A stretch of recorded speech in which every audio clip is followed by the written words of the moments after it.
What's up guys? Kali ini saya akan menerangkan mechanism of benzene khusus pada bahagian formation of uranium ions. Let's go!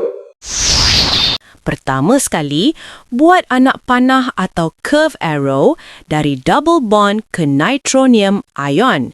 Pastikan nitronium ion ini melekat pada bahagian atas benzene. Ada sebab tau buat macam ni.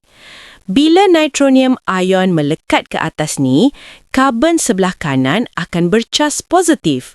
Lepas tu, pi elektron akan bergerak macam ditunjukkan oleh anak panah ni dan terbentuk double bond kat sini dan cas positif akan berada di bawah benzene pula. Seterusnya, pi elektron kat kiri ni pula bergerak dan cas positif berada di kiri pula.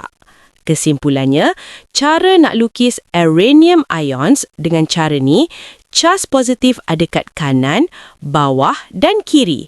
Jadi, kita tak keliru lagi nak lukis. Macam mana? Lagi senang nak ingatkan mekanisme ni.